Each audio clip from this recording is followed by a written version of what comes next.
क्या माँ दुर्गा आज भी भक्तों की रक्षा करती हैं? इस सच्ची घटना को सुनकर आपके रोंगटे खड़े हो जाएंगे। विजयवाड़ा शहर कृष्णा नदी के किनारे एक छोटी सी झोपड़ी में एक विधवा माँ अपने 7 साल के बेटे नारायण के साथ रहती थी। जिंदगी वैसे ही तंगी में गुजर रही थी, लेकिन एक दिन नदी में आई भयंकर बाढ़ ने उनकी झोपड़ी तक निगल ली। अब न छत बची थी, न खाने का कोई सहारा। बीमार माँ बिस्तर पर पड़ी थी और मासूम नारायण भूख से बिलख रहा था। उसने अपनी माँ से कहा, माँ बहुत भूख लगी है, कुछ खिला दो ना। बेबस माँ की आंखों से आंसू बह निकले। उसने बेटे को सीने से लगाते हुए कहा, बेटा आज हमारे पास कुछ नहीं है, लेकिन माता दुर्गा हमारी माँ है, वही हमें राह दिखाएंगी।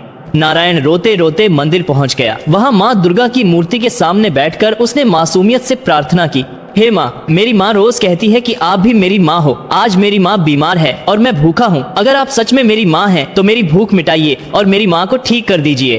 पूरा दिन बीत गया, रात आई, लेकिन मदद कहीं से नहीं मिली। थका हारा नारायण मंदिर की सीढ़ियों पर बैठा बैठा रोते रोते सो गया। तभी सपने में साक्षात माँ दुर्गा प्रकट हुई।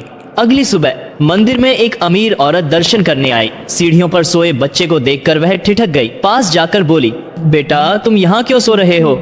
नारायण मासूमियत से बोला, आप ही माँ दुर्गा हो ना? कल रात आप मेरे सपने में आई थी। आपने कहा था कि आप मेरी भूख मिटाओगी और मेरी माँ को ठीक कर दोगी। यह सुनते ही उस औरत के रोंगटे खड़े हो गए, क्योंकि रात को उसे भी सपना आया था। सपने में माँ दुर्गा ने उससे कहा था, कल मंदिर की सीढ़ी पर तुझे एक बच्चा मिलेगा, वही तेरा भाग्य है। दरअसल उस औरत की भी कोई संतान नहीं थी। वह वर्षों से माँ दुर्गा से संतान की प्रार्थना कर रही थी। उस क्षण उसकी आंखें छलक उठी। उसने नारायण को अपनी गोद में उठा लिया, उसकी माँ का इलाज करवाया और दोनों को अपने घर ले गई। माँ दुर्गा ने एक ही बार में अपने तीनों